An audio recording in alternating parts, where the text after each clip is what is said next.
Hello everyone, good day. I'm John Vincent B. Sotto, and today I will be your guest speaker for today's topic, endangered species and biodiversity. All life on Earth is intertwined to form a balanced, stable ecosystem, and all animals are in some way dependent on one another. Biodiversity is important for a stable world, but many animals are on the verge of extinction. While figures differ, accurate forecasts suggest that approximately 20% of Earth's biodiversity may become extinct in a few decades if current patterns continue. These reductions would be spread fairly equally across large classes of plants and animals in both developed and developing countries, particular consideration for tropical forests.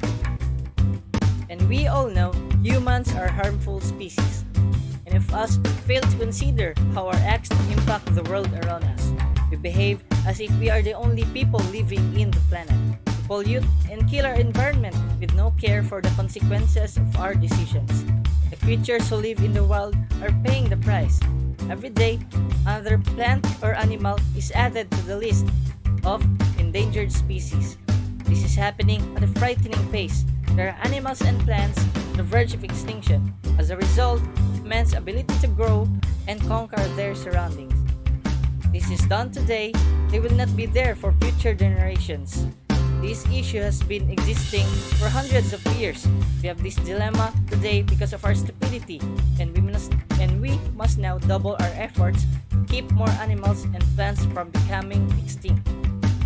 So, as a result of our actions and acts taken, the UN or United Nations launched the Convention on Biological Diversity at the 1992 Earth Summit in Rio de Janeiro, Brazil. 153 nations were concerned to consider that biodiversity is significantly diminished by such human activities. Conscious of the inherent value of biological diversity and of ecological, genetic, social, economic, scientific, and cultural recreation. And even where species are not endangered, construction, habitat destruction, hunting, collection, trade in fauna and flora, chemical pollution, introduction of invasive species, other human-caused disruptions have resulted in a loss of native fauna and flora on almost inhabited lands. Sustainable biodiversity or the use of biotic materials in such a way that future generations will not be harmed is becoming a growing concern. Another issue is the disappearance of wetlands or permanently or regularly flooded or wet fields, which have shrunk to less than 10% of their original size by the end of 20th century in many areas. So bioethics in principle and practice involves an unprecedented mix of science and conscience in the conservation of endangered species and biodiversity, especially because species and ecosystem levels were rarely considered in previous ethical debates. An anthropocentric justification for preserving animals focuses on their importance to people who naturalistic rationale encompasses their inherent and exosystemic qualities in addition to independently of people.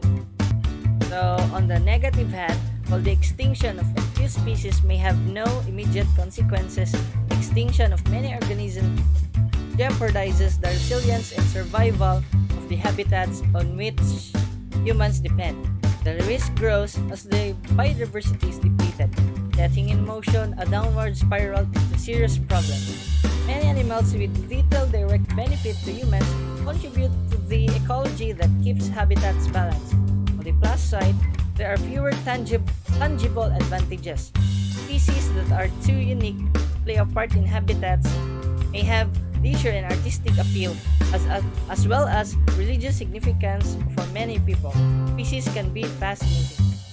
They may have insight into natural history. Destructions of animals is akin to ripping pages from an unread book about the place where humans live, written in a language humans hardly understand. Humans want access to the entire text of natural history. And in addition to the broader ethical concepts at stake in biodiversity management, pragmatic policies issues emerge. When resources are scarce, one approach recommended is to divide threatened species into three categories. Those that are likely to become endangered even though we work hard to save them, those that are likely to survive without our assistance, and those that are likely to become extinct unless we interfere. So this tree is referred as to triage. An additional or complementary policy is to concentrate on endangered populations rather than single species, which could result in more sustainable conservation as well as more productive resource area.